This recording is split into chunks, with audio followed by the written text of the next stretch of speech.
બોટાદ કડદાકાંડને લઈને જે આમ આદમી પાર્ટીના નેતા રાજુ કરપડા અને પ્રવીણ રામ સહિત જે બીજા 5 લોકો હતા, જે લોકો જેલની અંદર હતા, એ લોકોને હવે જામીન મળી ગયા છે।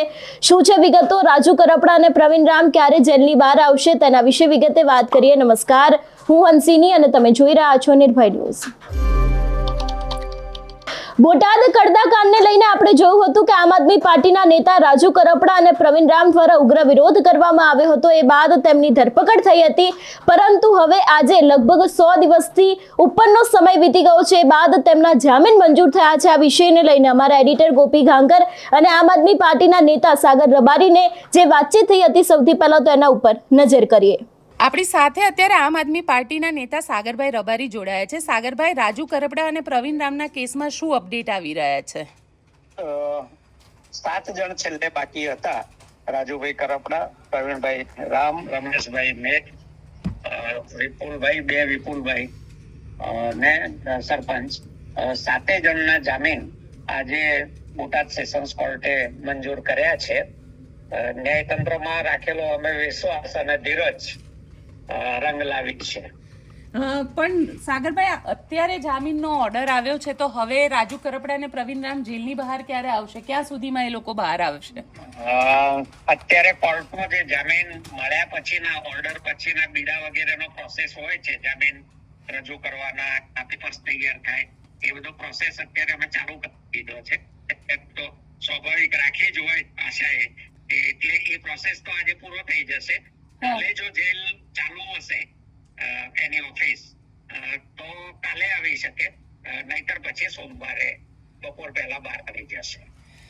બિલકુલ સાગરભાઈ, આપ અમારી સાથે જોડાયા એના માટે આપનો ખૂબ ખૂબ આભાર।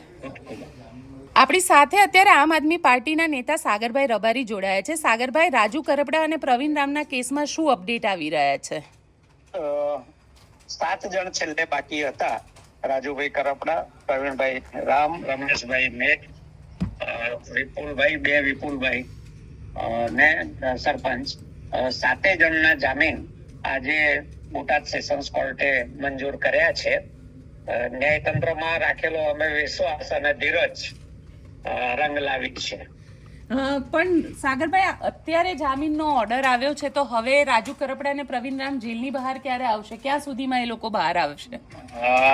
અત્યારે કોર્ટમાં જે જામીન મળ્યા પછીના ઓર્ડર પછીના બીડા વગેરેનો પ્રોસેસ હોય છે, જામીન રજૂ કરવાના, પેપર્સ તૈયાર થાય, એ બધો પ્રોસેસ અત્યારે અમે ચાલુ કરી દીધો છે।